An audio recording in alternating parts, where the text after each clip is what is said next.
Hello. Bonjour. Bonjour. Can't do that. I'm Chris Kisguri Carson. I work for Click Team in the capacity of selling in the southeast states in the United States, and I also run the infamous Gamesare studios. What I was asked to talk about was a little unclear, so I'm going to ask everybody a question. What do you want to hear? I could talk about what we're making. I could talk about my experience in trying to promote games made in Multimedia Fusion in the commercial arena, or you tell me. What do you guys want to hear? What would be most helpful? Both. Both? What is it about? That's telling me I got too much Start time. with your game and then how you sell them. Great. Started clicking 7 years ago. Wanted to get into game development. Always wanted to do it. Looked the internet for weeks trying to find a tool that I could learn quickly and get the results that I wanted. Looked at all of them. Those fools at the game creators, and then there's the what's that one that's it's horrible. Some basic something. Dark Basic. But then there's also Game Creator, the Game Creator. And it didn't. None of it seemed to have a commercial capability. And then I happened upon Click Team and downloaded the Games Factory. And I bought mine in 2000 for $49.95 and started using that. Shortly thereafter, upgraded to Multimedia Fusion and spent the first year to 2 years really trying to learn the tool. Our first game that we were able to do, that we released commercially, was Kinesis. We'll fire that up real quick. It's a Pong clone. Everybody has to have a Pong clone for the first game, right? We tried to do something unique with it. One thing we did is we put a story on it. I've never seen a Pong game with a story. And we tried to add a ton of features to it to make it somewhat commercially acceptable. And it's done fairly well. Level editor, no audio. Where's the audio? Does this need to turn up? No. Are you sure? Is it plugged in? It's plugged in. It had mute on it. Yeah, somebody needed the speaker earlier, I think. You guys need help? Try hitting that mute button again. IT support? Sorry? Try hitting that mute button again. Where is mute? Blazes. Done. Thank you. Try that. Okay, hold on. It's not making any noise here either. Yeah. Yeah. So, nothing super revolutionary, but it represented us completing a project and bringing it to the marketplace. And I see a lot of projects, usually freeware, going through our community, and they always seem to get dropped. And yes, it's difficult. It's difficult to start a project. It's difficult to follow through and complete it. We learned a lot of steps. But, just your basic little Pong clone. We bounce the ball. Some of the things we did different in this version, take on it, is you have this little meter at the bottom that's blue that's turning red. Every time the plasma ball hits your ship, it takes away a little energy. And if you run out of energy, you die, so you have to collect the little falling stardust to replenish it. And then we try to add a bunch of different modes. Like the graviton mode is kind of fun. Let's check that out real quick. Anybody played this? 1 player. 2 players. That's great. I'm pretty good about it. This has in 1.5 some actual pinball movement, which is kind of neat. So we learned a lot of lessons from that. All I can say in game development is it's really about keeping track of your experience, learning from it, and then applying those lessons in the next project. One thing we learned from this was you have a goal, and you got to constantly reevaluate those goals. Okay, maybe something is unattainable or unattainable in the speed of what you're doing. And I think Click Team did a good job of demonstrating that, answering questions about what they're going to do. You've got to constantly reprioritize, categorize what you're going to do, and sometimes you got a feature or an idea, you need to eliminate it. see too many times people saying, "Oh, I can't do this what I want it to do, so I'm going to quit." If you put 2-3 years into a project, you don't quit, you get it done. So we learned that. When we put it out there, we asked a bunch of people who have already been in the business how they distribute the game, and we went ahead and did that with Kinesis. PromoSoft, PadSoft, pad submission programs. Anybody know what a pad file is? A pad file is an XML file that you generate that is the Shareware Association's standard information file that contains everything about your game: download size, URLs, pictures, all that good stuff. And these programs submit that to hundreds of sites. What that did for us is when we did that, it gained exposure, and that exposure brought other people into it. A good example of that is Robotopia. Robotopia, when we released it, we're at a certain level. It was out there for people to see. VH1 picked it up. They put it on TV. Does anybody know what VH1 is besides us salty Americans? Okay. It's in Europe as well. What's that? It's in Europe as well. Oh, okay. All right, cool. And they put it on their website. So that was a result of us following through with the activities involved in promoting the game. And the game process really needs to be, if you want an official game process, what the IGDA would call the process is you have your conceptual, then you have your engine design, and then you have your actual work, and then near the end of the engine work you need to begin promotion, and then you release. And that's a simplified version of it. So, through that we gained more and more. At one point, with a couple games under our belt, we were approached by a distributor.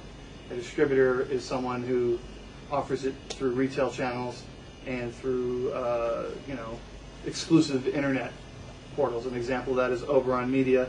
They exclusively control Yahoo, MSN, and AOL portals, which are big portals. The people that approached us is Zing Games, and we're dealing with more of the places on the planet, let's just say, where computers are kind of new, if you know what I mean. So not a whole lot of money in it, but it was an opportunity. And so we took the opportunity and we did, I think, several games like Poly Adventure here. Anybody seen this? No? Okay. Cool. Anybody seen Luxor? Luxor. Anybody seen Luxor? The original. Yeah, well, Zuma, I think, may have been the original, but Luxor was the most successful. Luxor is the most successful casual game in history so far. Gotta love resolution changes with the... So, this was done for Zing. They paid us a development fee to make it, and then we get a percentage of whatever they distribute. Plus, I'm allowed to distribute it wherever I want in the digital world. So, kind of hard to play from this perspective here. It's your typical ball break kind of game. Has anybody seen this type of game now? Did they see it? Yes. Yeah. So it was real fun to figure out how to do it. But what that did for us is now I'm able to generate, because when I'm selling the game myself, I'm generating my own sales records. Okay, and a potential higher end partner is going to look at those records in a suspect manner. Well, you're reporting these numbers. But if I have a distributor, an official distributor, whom prospective clients in the future have had relationships with before, and I have sales numbers from them, that adds more validity to my company being able to complete a project for someone. And through that step of the phase, we were able to meet more folks who are working with us, like Steve and David Miller. Anybody know them? Nobody? I told them to come. They're here in London. They did Robotopia. Has anybody seen that? Why are you laughing about Robotopia? 0 out of 3. That's okay. I'm not going to hold it against you. Everybody else, though, they're in trouble. I don't know why Circe over here is laughing. Mr. Street. But this game, as I'm describing it, is steps of exposure and growth. You have to plan that. When we got Robotopia, that was a slightly higher class game than what we've usually done, and that was able to open more doors for us, namely through distributing it through all the partners we had gathered through our pad files, through news sites, through RSS feeds and such. it was this is the one that was picked up by VH1 through that. We were approached by Oberon. Okay, Oberon. It's like I'm sure people have heard of Big Fish Games, right? And what's another good one? Well, anyways, Big Fish Games is a big one. Real Arcade. That's another.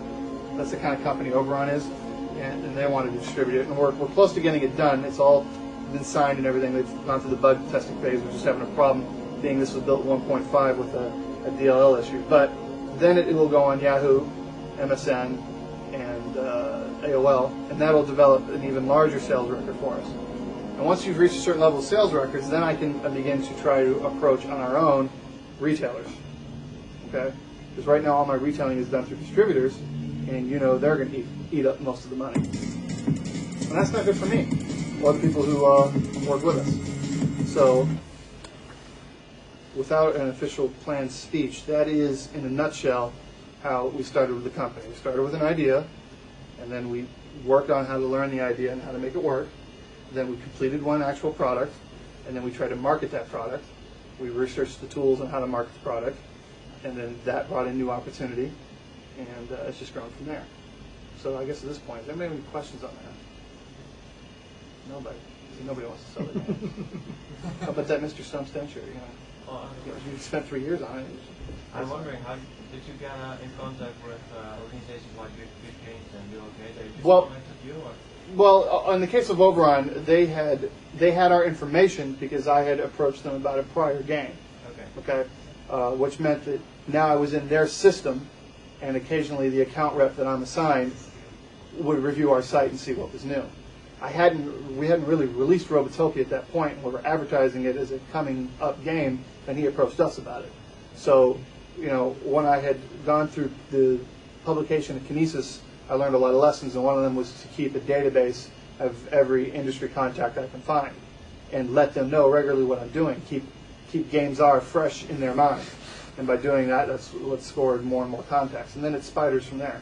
Our initial thing we emailed and called. Believe it or not, telephone works really well too, because you're actually talking to somebody. An email can be deleted or ignored.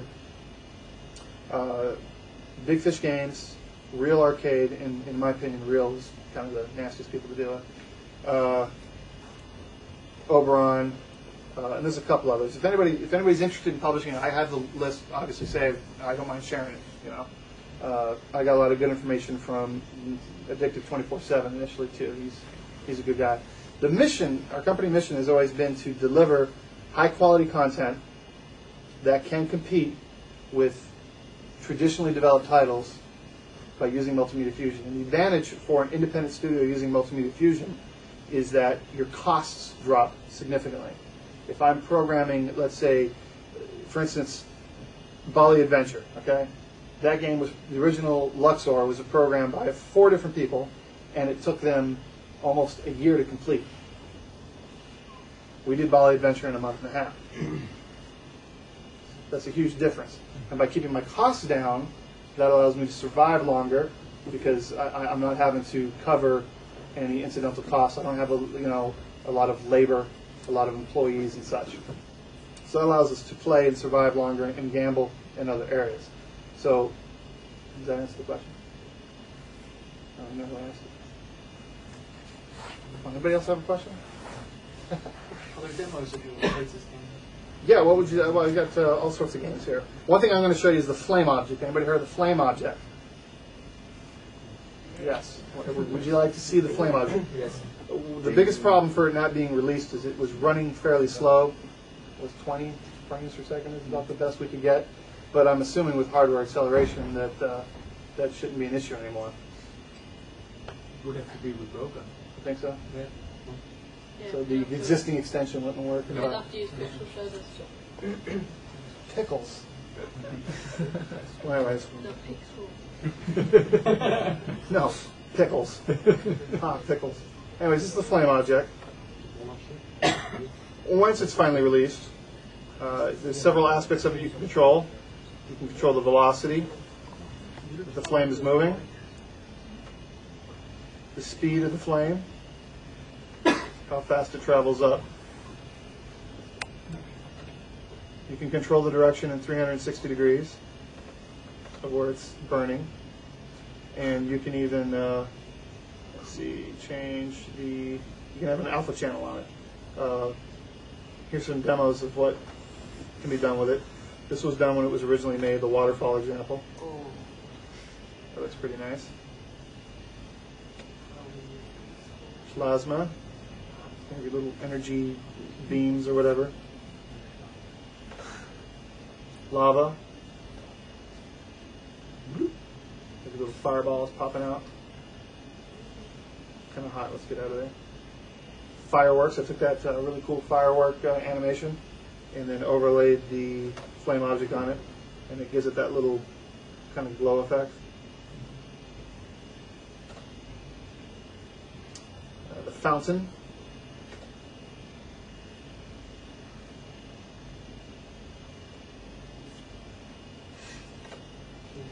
Underwater. Looks pretty decent, I think. What do you think? Audience members? Cool. Thank you. How many programs do you have with Well, right now on these size apps, it depends on the application. I'm using it in MMF2 now on several of our projects, and I don't have slowdown. But the way the application works is you drop your flame object onto your frame editor, and then you drag and drop a box of the area of which the flame object will affect. The larger the box, the slower it runs. So I successfully used it without any problem on smaller applications. But it's the bigger apps, plus it won't run in 256. So a game like Robotopia, it wouldn't work. Scanner here. And then when it releases, we're going to include the gradient maker with it, which allows you to design and test different gradients. Like if I wanted to make kind of a ghosty kind of effect, like an ethereal ghost burr effect, then I'd set my colors and then set the gradient, and it will automatically change it for you. And then you can save the gradient, enter the name, and then you can view your gradients. And it'll come with a big library of gradients and a library of actual flame objects that have already been set a certain way, so that you can just drag and drop it in there. So look forward to that soon. We got a webcam object coming soon too, for those folks who want to mess with webcam. Sorry, is the frame object be released for free? Yeah, absolutely. Absolutely. Here's another game we're working on. Very early, but I can show you a couple things. It's called Later Age. It's going to be an isometric game. It's going to kind of look like this. It's all kind of preliminary. This is where we're generating our background effects using the background gradient object. This is why we made the object. You know, you're going to be able to quickly change the background effect like you do in all of the tactics games to represent. Let's say I wanted to jump up real high. No, hold on. Let's make this guy blue again. Here's an example of combining all the different effects. Maybe not.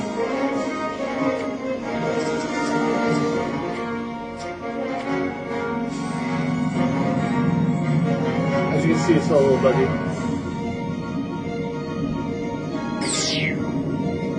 But, you know, this is where we're designing all those different environmental effects. Jump high. Yeah, well, here's the movement engine. I don't have the latest version with me, but you basically paint your path. And then double click it. And all the layering's in place. And it's going to play like a, you know, like Final Fantasy Tactics. Here's a little bit of our particle work. This is the experimentation phase of development. We're just putting it together to see what we can get it to do, what works, what doesn't work, based on our design document. Any of you serious developers create a design document before you begin working? Nope. That's why you're having to do your game 4 times over. Put a design document together. Think about everything you want to do, and then work off of that. This is what casting a spell will start looking like. And then when you execute the spell, all the particles fly out. And then here's another little spell that we're just kind of working on. We've got about 12 of them done that, messing with, but, just simple stuff.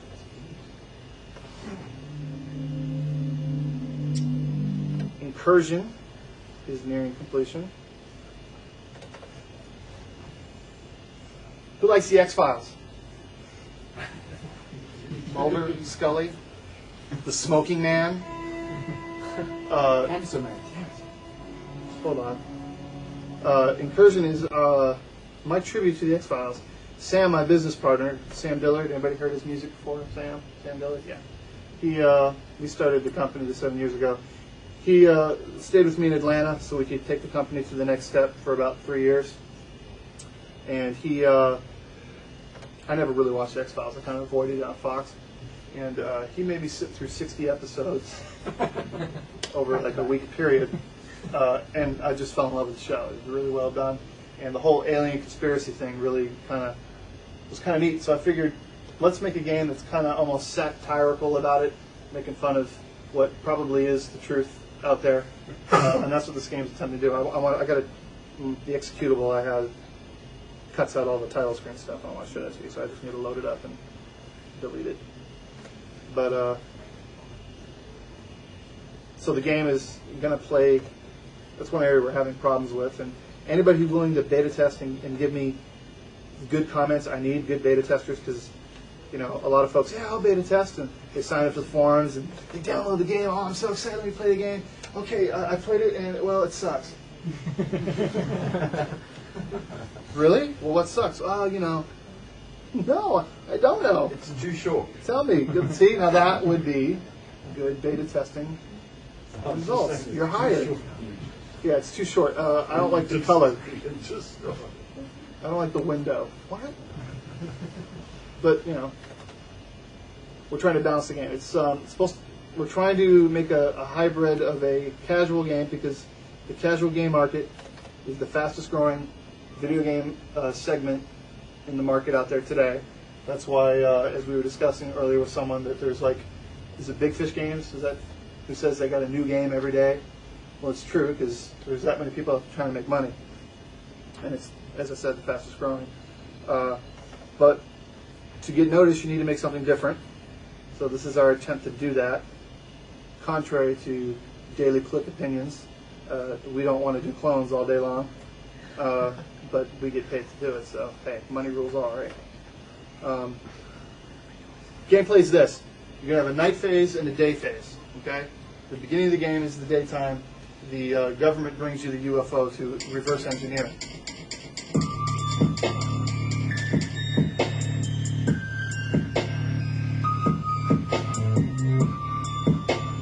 So that's your little menu with the unidentified objects approaching your island, your secret world government base.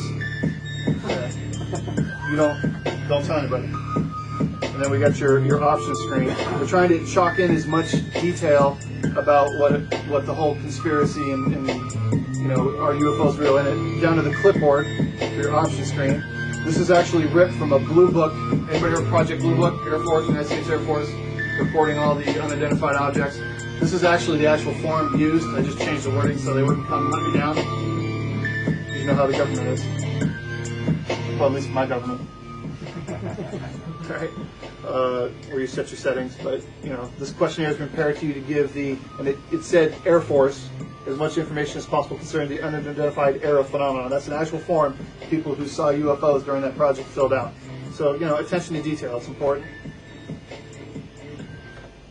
And then you got your little information screen where you're told that we've found another crashed vessel, and we're going to send it to you to reverse engineer. So you're reverse engineering it in the beginning of the day by just selecting a simple category. It'll be, I think it's 5 technology categories, or 4, and it's depending on what order you upgrade or reverse engineer unlocks the new buildings. And then during the day phase, you build the buildings that will be used to defend yourself from the alien incursion that will occur at night as they try to recover their technology. The aliens don't want us to know that they stole everything from Bill Gates. Makes sense, right? So here comes your little boat. There's your little UFO under the tarp. We don't want anybody seeing what it is. And then you select a category to research. I like spatial geometrics, whatever that means. And then it lets you know it's researching. We're probably going to do a little more with that. And then it scrolls down and shows you your resupply sub docking into the secret world government base. And then you have your stats, which it's set to right now. And then your build dialogue, where you build some buildings. You build buildings based on resources and power. Right now I have 0 power, so I need to build myself a nuclear cooling tower, which according to my stats has increased my power outage to a number 60. We'll go back to build, give ourselves a couple turrets, because in order to shoot down alien ships you need turrets, right? And a missile silo. If you say so. Well, I mean, you don't agree? I've never fought You haven't? before, so I'm sorry to hear that.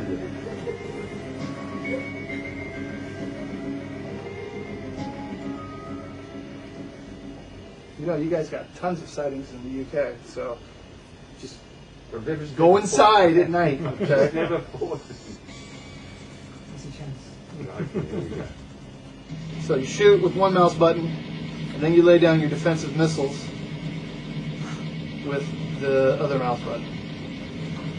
We're still, see, the gameplay is kind of iffy at this point. I want to make it a blend between strategy and arcade. And the initial design document, the way it was set up, the fun factor wasn't there, so we're still trying to iron that out.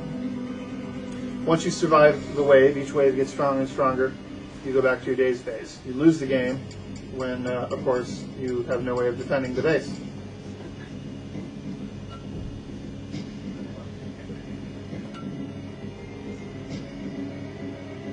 So that's that. Then as you advance in levels, we're going to have actual information unlocked that I'm working with. Anybody heard of MUFON? Mutual UFO Network. They're like a civilian-run organization that's worldwide that supposedly gathers information about UFOs. The government doesn't like them all that much, but we're in talks about including the information they've collected because they have copyrights on it. So you'll be able to access that information through your little command screen here and read up on the history of UFOs. So that's one thing we're working on. 9 sub-apps.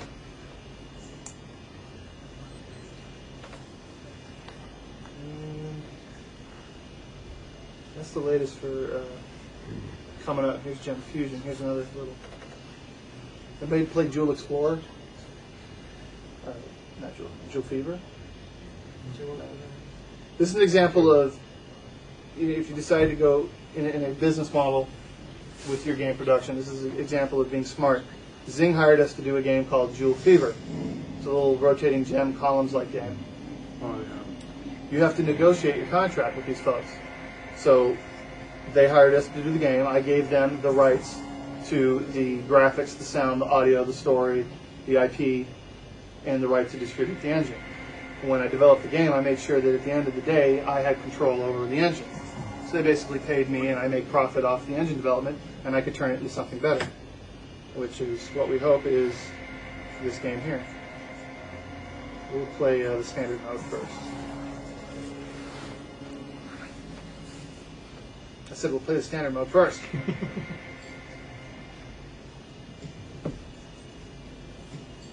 That's there because you won't have me at home to tell you how to do it. Hey, look, a random boulder. Doesn't look too professional. Anyways, connect through, and you eliminate a row. But in Gem Fusion, if you can collect more than 5 at a time, then you get yourself a fused gem. And then that fused gem can be placed. Once a fused gem reaches the bottom, it'll eliminate that row. Now, using the power of I built in cheats for myself, I'll show you what you do with fused gems. Once you get 4 or 5 fused gems together, you can, once they go to the bottom row, you can make shapes with them by placing them in shapes like a square. So we're going to place these fused gems into a square, and they will combine and turn into a weight and blow up all the bricks, gems below you. And there's all sorts of different effects. We got 4 so far. And then as you fuse gems, you also get fused gem points that can be then spent to unlock other game modes, which you saw already unlocked, like the dark mode, which is my personal favorite. I love watching people play this mode for the first time because they're like, oh, okay, let's get started. And then they drop their gems and they vanish. I'm like, well, wait a minute, what happened? I said, don't worry about it, you'll be all right. Because your little buddy there flies by and lights it up for you. But, you know, once again, detail. A fused gem should be more power, right? So, in the dark mode, you fuse a gem, it lights up the area around it. So that's one mode. Oh, pickles. Here's a use of the flame object in the wind mode. Uh-oh. What the? That's it. I'm not working with Multimedia Fusion anymore.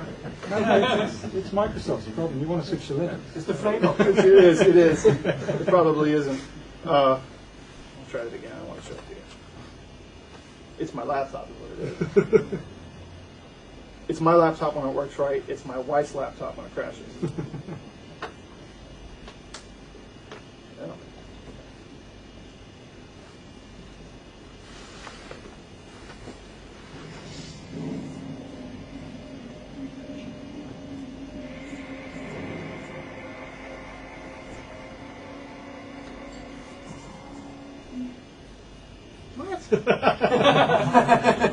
I am the author. We're using an illegal version. Oh, it's not working. Well, there's supposed to be flame at the bottom. That doesn't make any sense. But anyways, we'll get out of that mode. Anyways, in that mode, when you drop the bricks, see how the particles are blowing one way? The gems will slide to that side, so it adds another level of difficulty to it.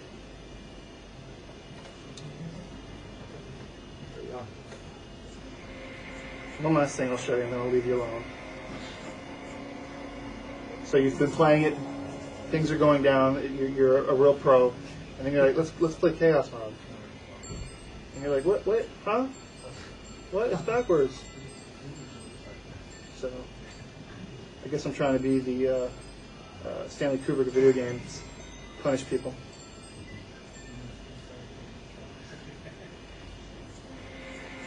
So that's what's coming out soon.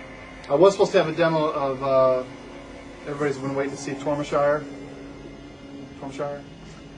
but he wasn't able to get the game to us in time. He told me last night that he wasn't going to have a good version. Anybody seen Nothing? All the time. That's what I've been doing the whole time I've been up here. That's a little cool little game that a gentleman by the name of Logan is working on.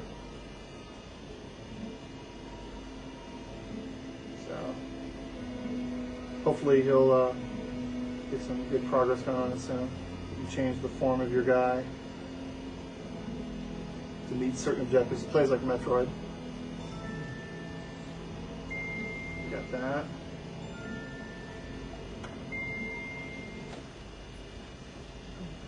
Titan Exodus, Okinawa Rush. How many games has the company done? We've completed close to 20. We've got another 10 on the books to be done, and then about 2 or 3 more in pre-planning. There's another game Sam's working on called Trial, which looks incredible, but he wasn't able to get me anything working either. How many people in the company? There was 4 full-time people, and then one of them decided to go work on something else, which I think you all know what that was. No, I'm not allowed to say the word. Does that give you a clue? Yeah. Yeah. So we're down to 3, and then we partner with up to 20 different people. So, anybody seen this yet? I think I showed this to everybody, right? David and Steve are working on this, the guys who did Robotopia. They love platform games, if you can't tell.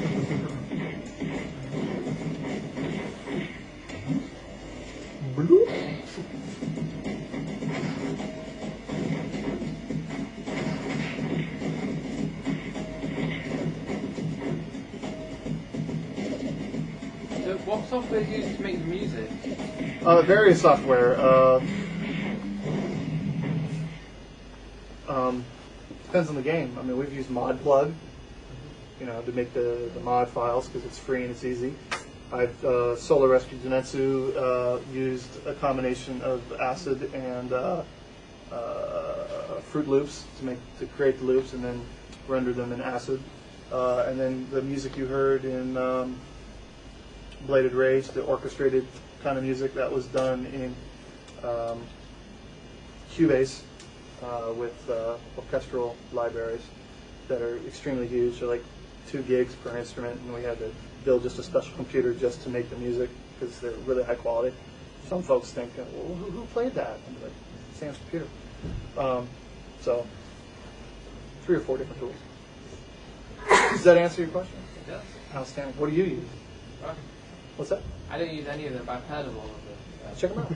Cubase is not Cubase. ModPlug's free. You can make some good mod music with it. So yeah, I'm trying to make a buck off of video game development with Multimedia Fusion, and it's not easy. You have to do 1,000 downloads, true downloads, in shareware industry to even get 1 sale. Okay, that's true downloads. That's someone, the whole download's completed and then they play the game. So it's not like anybody's getting rich anytime soon.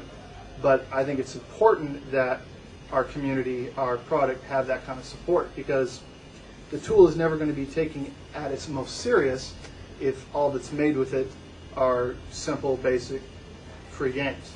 If ClickTeam has product that they can say, this game competed in this arena, this level of marketplace, with other products made by C++ and more conventional tools, then they have a higher platform to stand on and say, we're real, we're for real, and we're easier, we're cheaper, we're better. So, that's part of what we're trying to do. Yeah, we're trying to make a buck, but we're also trying to do it in such a way that promotes a tool that we love. So that's kind of our mission statement. So, does anybody have any questions now? See, I wish I had done this before I came over on the flight, because then I would have had energy. And yes. Do you ever find it a problem that you don't have the granularity of, say, C++ or another development tool? The granularity. Please clarify. Well, from what I've seen, I've used a few programs like Multimedia Fusion, but the one problem I found with them was that they kept on trying to make me do things I wasn't trying to do. It was similar to what I was trying to do, but it wasn't exactly it. It didn't have it wasn't so fine-grained and fine-cut. Okay, in my experience of programming, and I haven't done any C++, but I've done a lot of the older languages growing up, and it's the same for Multimedia Fusion to some extent, is that programming is about finding a way to get your idea to work. Some of the ideas won't, because some of the ideas go beyond the technology. I haven't had any real problems like that. What we set out to do, the only thing I haven't been able to do is a 3D game. Any project we've thought of doing, we've been able to do to some point. If we run into an idea that we couldn't do, we either find a workaround or we don't do it. But, and that's true for any language. The only difference is for me to find out that there's a problem when I'm testing, it takes a fraction of the time to locate what the problem is than it would a C++ programmer, and it takes me a fraction of the time usually to fix it. Because I'm not having to search code for a syntax error. I'm not trying to figure out, where the error is. I can just look at my event editor and know exactly what's going on. Does that answer the question? Yeah. So, no, I fully stand behind Multimedia Fusion's usability and versatility. I got tired of the pad programs I told you about that submit the different. I have to pay $99 every year to use that tool, and then they don't work half the time because they want to validate you online and make sure that you've got your license. And of course, their validation tool doesn't work. So I decided to make my own, and we have our own submission software now. And not what I was paying $99 only gave me 400 sites. This one gives me 800. Yes, sir. I felt 1,000 downloads for 1 cent. What's that? 1,000 true. The statistic, according to the Shareware Association, which is the association that. How much are they selling it for? The games? Well, that doesn't matter. It's the average is. It was a strict, an average. Okay, a game that's $5.95 may only need 500 downloads to make a sale, but a game that's $30 may need 2,000. the average was on the price range for online games that are being sold, which is usually for a game between $10 and $30. The average is you need to have 1,000 true downloads, physically completed the download and played the game to get one sale. So that's why it's important when you grow your business to hook up with the people that are running the monopolies on the major portals like Overrun, so that you can get that maximum exposure. How much are your games in general? The ones we do for Zing that are the clones, we try to keep them at $9.95, and then games like Robotopia that have a lot of features and fun, we retail at $19.95. Nothing we have is over $19.95. So you give an option Like, to what's that? download a demo as well? Right, They have right. options. So they have options to download demos as well? Yeah, Before you absolutely, buy. absolutely. Everything has a demo online. In the case of Robotopia, at the developer's request, we kept it so that you can play the entire game. When your character gets to level 10, it just goes back to level 0. But you can play the entire game as long as you want. So, we're not trying to railroad anybody. Bladed Rage, that's going to be a very in-depth, complete RPG, real-time strategy game that we hope would compete with something like Final Fantasy Tactics. There isn't a whole lot of, if you search isometric strategy games on the computer, there isn't really any on the PC. They're all on console. And they sell like wildfire on the console. So we said, well, let's try to do one on the computer. The game won't be more than $19.95. If we do it the way we want to do it, we could probably ask $49.95 and get it. But we're going to stick with our mission, which is to provide the same quality entertainment at a fraction of the price. Any other questions? How do you find using MRF2 instead of MRF 1.5? It's wonderful. It is absolutely wonderful.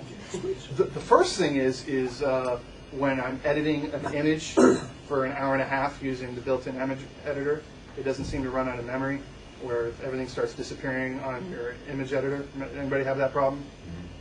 You'd be like, and then suddenly you go to get the selection box and it disappears, and then you try to go get the color and it disappears. And where's everything gone? Because it ran out of memory. The new one, no problems. I haven't had a single problem. I think I've maybe had, in the endless amount of hours between the three of us that are full-time in the company, one crash with MMF2. That's it. So I think it's a far superior product. Thank you.